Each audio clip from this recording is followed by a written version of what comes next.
Hello students, now we are going to discuss chapter 8 that is how do organisms reproduce. Organisms जो हैं reproduce क्यों करते हैं, कैसे करते हैं, ठीक है। तो यहाँ पे सबसे पहले बात आती है रिप्रोडक्शन की कि रिप्रोडक्शन जो है वो होता क्या है। तो रिप्रोडक्शन क्या होता है students? It is a process of giving birth to young ones, यानी कि बच्चों को जन्म देने की जो प्रक्रिया होती है उसको हम रिप्रोडक्शन कहते हैं, ठीक है।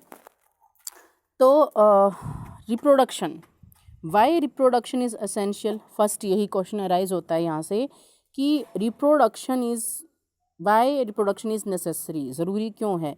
क्योंकि बिना रिप्रोडक्शन के भी ऑर्गेनिजम्स रहते हैं, ठीक है। ज़रूरी काम जो है उनको मेंटेन करने के लिए, लाइफ के लिए ज़रूरी काम तो क्या थे जो हमने पिछले चैप्टर में पढ़े थे, 6th में, न्यूट्रिशन था, रेस्पिरेशन था, एक्सक्रीशन था, ठीक है। लेकिन फिर भी ज़रूरत क्यों पड़ती है रिप्रोडक्शन की?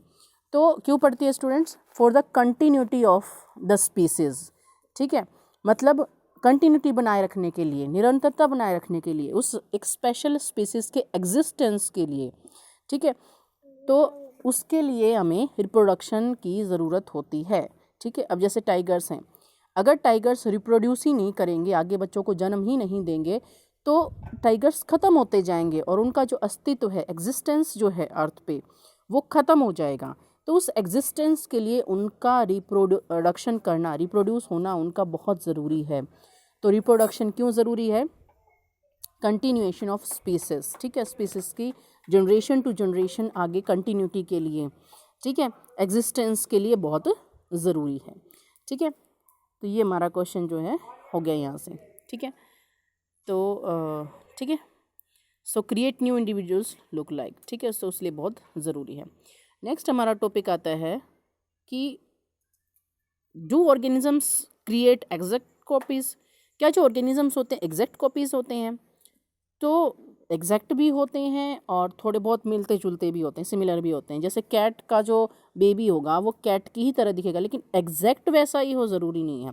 इसी तरीके से ह्यूमन बीइंग का जो बेबी होगा वो वैसे ही सारे फीचर्स होंगे, वैसे ही आँख होंगे, नाक होंगे, बाल होंगे, लेकिन बिल्कुल एग्जैक्ट कॉपी होगा ये ज़रूरी नहीं है। तो वो एग्जैक्ट कॉपी होगा या नहीं होगा ये बात जो है वो डिपेंड करती है उसके डीएनए पे।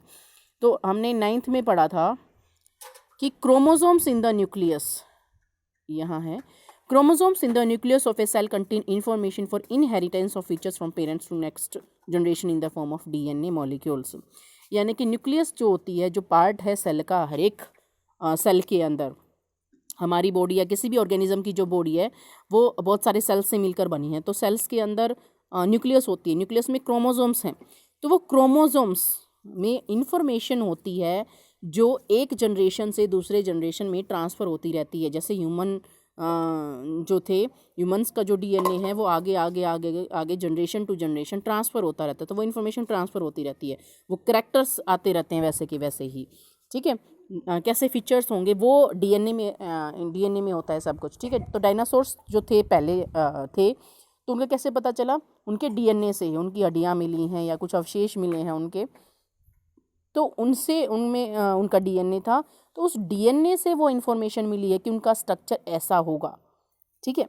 तो देखा नहीं है किसी ने, तो डीएनए के अंदर जो है इन द फॉर्म ऑफ डीएनए वो इन्फॉर्मेशन होती है जो एक जनरेशन से दूसरे जनरेशन आगे ट्रांसफ़र होती रहती है। तो डीएनए की फुल फॉर्म है students deoxyribonucleic acid, deoxyribonucleic acid, ठीक है, ठीक है ना। उसके बाद है if the information is changed, अच्छा उसके बाद है DNA in the cell nucleus is the information. तो डीएनए क्या है? इंफॉर्मेशन है, इंफॉर्मेशन सोर्स है फॉर मेकिंग प्रोटीन्स, ठीक है, प्रोटीन्स बनाने के लिए सोर्स है। तो अगर इस इंफॉर्मेशन को चेंज कर दिया जाता है तो डिफरेंट प्रोटीन्स बनेंगे, यानी कि अलग प्रोटीन बनेगा। फिर जो है इंफॉर्मेशन यानी कैरेक्टरिस्टिक्स चेंज हो जाएंगे। तो आगे आने वाले टाइम में भी चल भी रहा है, थोड़ी सी प्रोसेसिंग चल रही है साइंटिस्ट की, कि किसी किसी का डीएनए मिलाकर, जैसे आपने क्रिश मूवी देखी होगी तो उसमें अलग अलग प्रोटीन यानी कि डीएनए, किसी का छिपकली का डीएनए जो है वो ह्यूमन के साथ मिला दिया, या फ्रॉग का डीएनए ह्यूमन के साथ मिला दिया। तो अलग अलग डीएनए मिक्स करके कुछ और ही इंफॉर्मेशन यानी कि कुछ और ही फीचर्स आते हैं, कुछ और ही क्रिएचर, अलग तरह का जो है जीव बनता है। तो वो प्रोटीन्स जो है चेंज हो जाते हैं अंदर के, ठीक है। तो अलग करैक्टरिस्टिक्स बनते हैं। तो सारी इन्फॉर्मेशन कहाँ होती है? करैक्टर्स की डीएनए की फॉर्म में होती है, यानी कि प्रोटीन्स बनते हैं अलग अलग। तो अगर इंफॉर्मेशन चेंज कर दी जाती है, प्रोटीन्स को अलग अलग डीएनए को मिलाया जाता है, तो फीचर्स भी चेंज हो जाते हैं। ठीक है, अगर सेम डीएनए लिया जाता है तो एग्जैक्ट कॉपी भी बनती है, जैसे कि क्लोनिंग इसका एग्जाम्पल है। तो अभी तक ह्यूमंस पे तो क्लोनिंग नहीं हो पाई है, लेकिन पहली जो शिप थी उस पे एक शिप थी, क्लोनिंग सबसे पहले उस पे हुई थी, तो डोली नाम की वो शिप थी। वैसे मूवीज़ में क्लोनिंग वाला आ चुका है। ठीक है, तो सेम डीएनए अगर होगा तो सेम फीचर्स वाला जो है क्रिएचर बनेगा। ठीक है, उसके बाद है तो बेसिक इवेंट जो है in the reproduction is the creation of DNA. तो जो रिप्रोडक्शन में जो अहम बात होती है वो होती है डीएनए का बनना। अगर डीएनए सेम है तो सेम एग्जैक्ट कॉपी होगी। अगर डीएनए में थोड़ा बहुत चेंज है, बिल्कुल एग्जैक्ट कॉपी नहीं आती डीएनए की, थोड़ी बहुत चेंज होकर आती है, तो करैक्टरिस्टिक्स थोड़े से चेंज होकर आते हैं। ठीक है, तो cells use chemical reactions to build copies of their DNA. Chemical reactions होती हैं, ठीक है, जिससे डीएनए बनता है।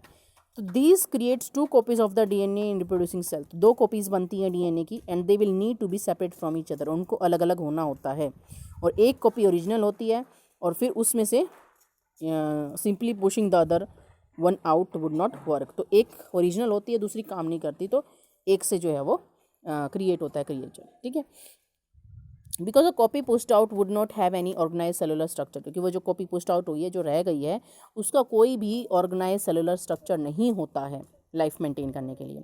Therefore, DNA copying is accomplished by the creation of an additional cellular apparatus, and then DNA copies separate each with its own cellular apparatus.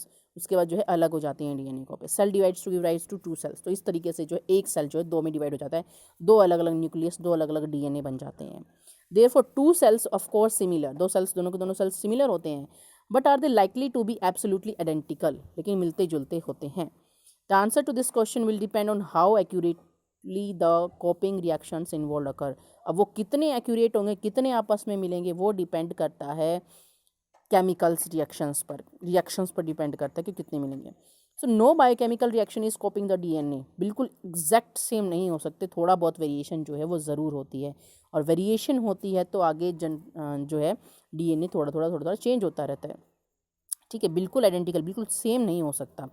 ठीक है, तो कुछ वेरिएशंस होती हैं। Some of this variations might be so drastic, और कई बार तो थोड़ी वेरिएशंस होती हैं, लेकिन कई बार तो बहुत ड्रास्टिक, बहुत ज़्यादा वेरिएशन हो जाती है, तो कुछ बिल्कुल ही अलग कैरेक्टरिस्टिक्स आते हैं।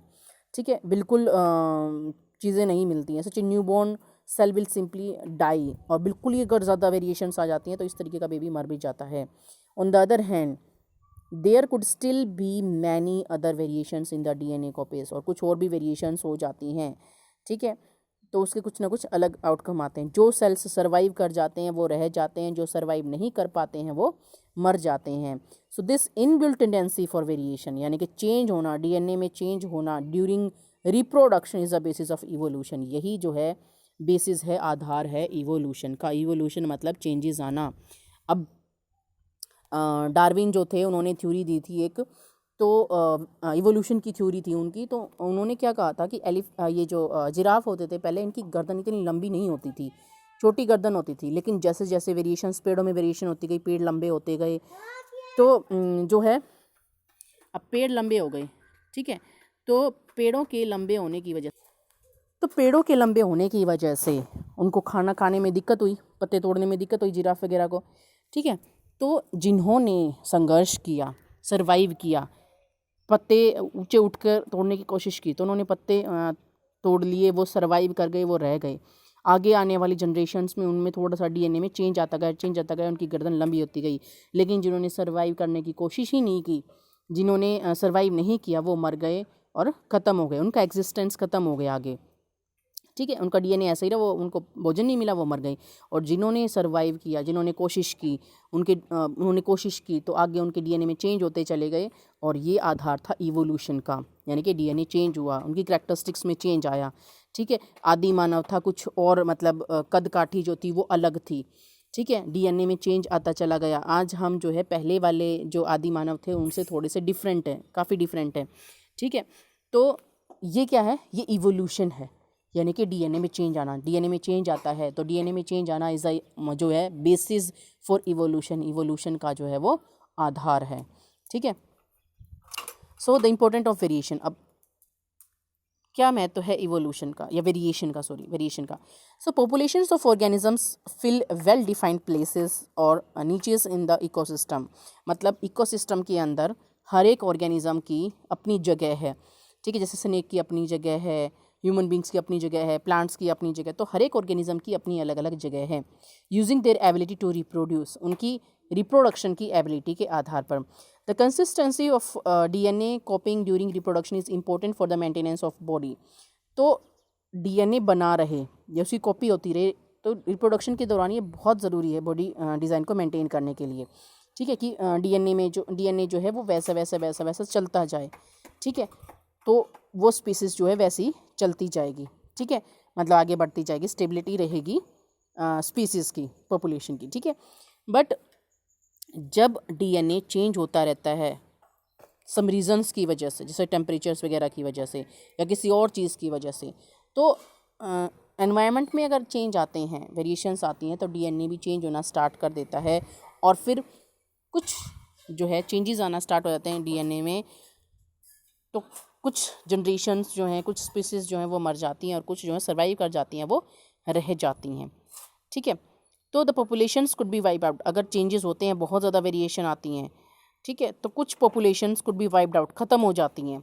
However if some variations were to be present in few individuals in these populations would be some chance for them to survive. जैसे मैंने भी जिराफ का एग्जांपल दिया था, जो सर्वाइव करेगा वही बचेगा, जो सर्वाइव नहीं करेगा, जो संघर्ष ही नहीं करेगा, वो नहीं बचेगा। तो इसी तरीके से होता है। तो अगर वेरिएशन आ रही है, ठीक है, बदलाव आ रहा है अगर एनवायरनमेंट में, इकोसिस्टम में, तो जो उसके प्रति रिस्पॉन्ड करेगा, जो अपने आप को एनवायरनमेंट के अकॉर्डिंग जो है ढालना स्टार्ट कर देगा, वही स्पीसीज बचेगी और बाकी जो है वो ख़त्म होती जाएगी। जैसे इसमें एग्जांपल दे रखा है टेम्परेचर का, कि टेम्परेचर बढ़ा बाय ग्लोबल वार्मिंग तो most of bacteria would die, तो मोस्ट ऑफ बैक्टीरिया जो है वो मर जाएंगे, ठीक है। लेकिन जो bacteria few variant resistance to heat, जो हीट को सहन कर जाएंगे और बढ़ते रहेंगे, वो जो है अपनी स्पीसीज़ को आगे बढ़ाते चले जाएंगे ओवर द टाइम। तो ये इंपॉर्टेंस है वेरिएशन की, कि अगर बदलाव हो रहा है तो बदलाव के अकॉर्डिंग अपने आप को चेंज करो, वरना तुम्हारी स्पीसीज़ जो है वो ख़त्म हो जाएगी, ठीक है। तो ये आज का जो है हमारा जो है लेक्चर वीडियो यहीं एंड होती है। Okay students, thank you.